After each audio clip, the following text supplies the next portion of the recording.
Telangana TDP dozen సీట్లకు okay చెప్పిందా? Kukatpally, Serilingampally cantonment, Sathupalli, Makthal, Devarakadra సీట్లను కేటాయించేందుకు కాంగ్రెస్ అంగీకారం తెలిపిందా?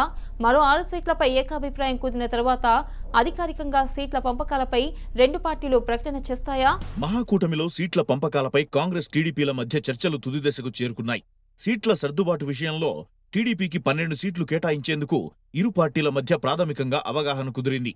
కనీసం 20 స్థానాలు టీడీపీ ఆశించినప్పటికీ జనసమితి, సిపిఐ పార్టీలు ఎక్కువ సీట్ల కోసం పట్టుబడుతున్న నేపథ్యంలో టీడీపీ ఓ మెట్టు దిగి డజను సీట్లలో పోటీ చేసేందుకు అంగీకారం తెలిపింది. అయితే పోటీ చేయాల్సిన 12 స్థానాలపై తెలుగు తమ్ముళ్లు మల్లగుల్లాలు పడుతున్నారు.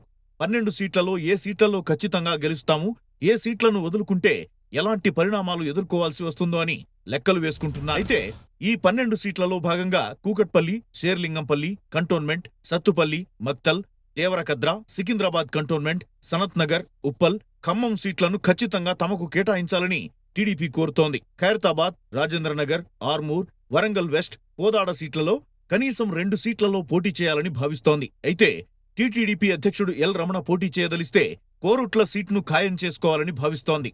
ఈ అంశాలపై క్లారిటీ వచ్చిన వెంటనే సీట్ల పంపకాలపై అధికార ప్రకటన చేయనున్నట్టు సమాచారం. అయితే 12 సీట్లకే టీడీపీ పరిమితం అవుతున్న నేపథ్యంలో టికెట్ల కోసం పార్టీలో తీవ్ర పోటీ నెలకొని ఉంది.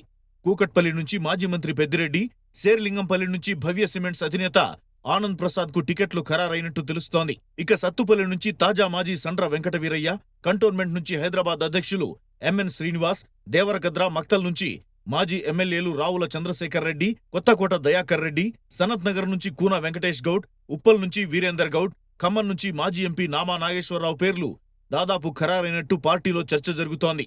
అయితే పోటీ చేయదలిచిన 12 సీట్లలో ఎలాంటి అసమ్మతి లేకుండా అందరినీ బుజ్జగించిన తరువాతే అభ్యర్థుల పేర్లను ప్రకటించాలని పార్టీ నేతలు భావిస్తున్నారు.